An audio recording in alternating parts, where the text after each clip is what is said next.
আসসালামু আলাইকুম ওয়া রাহমাতুল্লাহি ওয়া বারাকাতুহু। আলহামদুলিল্লাহি রাব্বিল আলামিন ওয়াসসালাতু ওয়াসসালামু আলা সাইয়্যিদিল আমবিয়াই ওয়াল মুরসালিন ওয়া আলা আলিহি ওয়া সাহবিহি আজমাইন।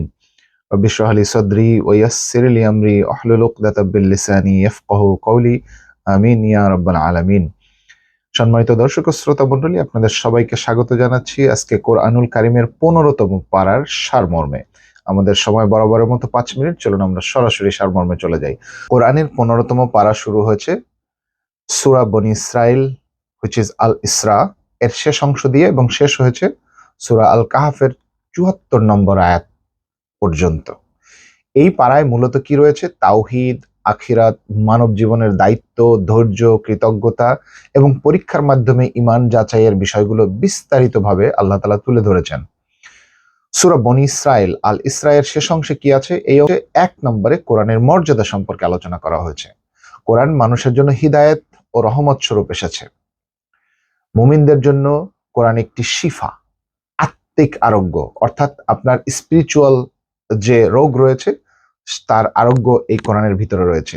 কিন্তু জালিমদের জন্য এই কোরআন ক্ষতিকর। দ্বিতীয় যে বিষয়টি সন্নিবেশিত করা হয়েছে, মানব প্রকৃতি। মানুষ বিপদে আল্লাহকে ডাকে, কিন্তু যখন বিপদ কেটে যায় তখন আল্লাহকে ভুলে যায়।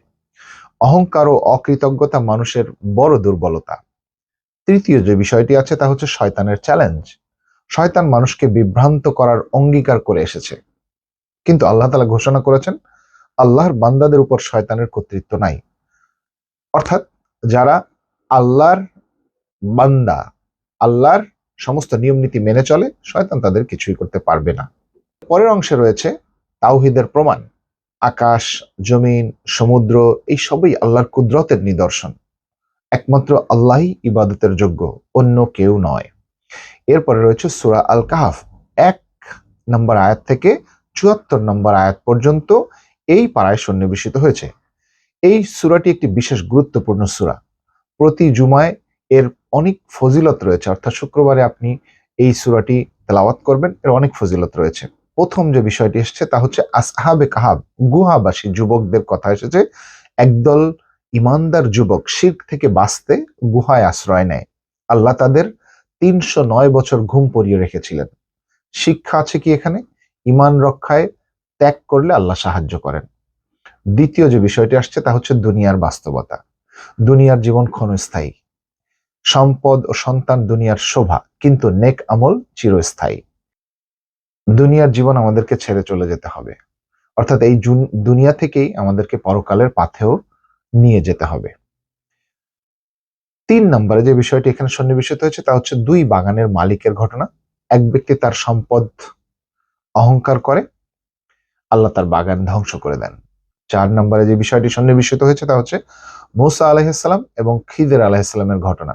নবী মূসা আলাইহিস সালাম জ্ঞান অর্জনের জন্য এক বিশেষ বান্দার কাছে যান। খিদির আলাইহিস সালাম ৩টি কাজ করেন: নৌকা ক্ষতিগ্রস্ত করা, এক কিশোরকে হত্যা করা এবং একটি দেয়াল ঠিক করা।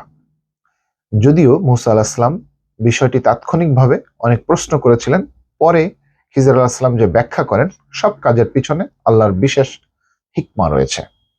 শিক্ষা হচ্ছে সব ঘটনা আমাদের বুঝে আসবে না, কিন্তু আল্লাহর জ্ঞান সর্বোচ্চ। দর্শক মণ্ডলী, ১৫তম পারার মূল শিক্ষা কি? প্রথম শিক্ষা, আল্লাহর উপর পূর্ণ ভরসা রাখতে হবে। দ্বিতীয় শিক্ষা, দুনিয়ার জীবন অস্থায়ী, ক্ষণস্থায়ী, আর আখিরাতের জীবন হচ্ছে চিরস্থায়ী। সুতরাং আখিরাতের জীবনকে বেশি মূল্য দিতে হবে, যাতে করে আমরা এই দুনিয়ার ক্ষণস্থায়ী জীবন থেকে আখিরাতের পাথেয় নিয়ে যেতে পারি। অহংকার ধ্বংস ডেকে আনে। অহংকার শয়তানের কাছ থেকে আসে, সুতরাং অহংকার করা যাবে না। চতুর্থ যে বিষয়টি আছে তা হচ্ছে জ্ঞান অর্জনে ধৈর্য ও বিনয় প্রয়োজন।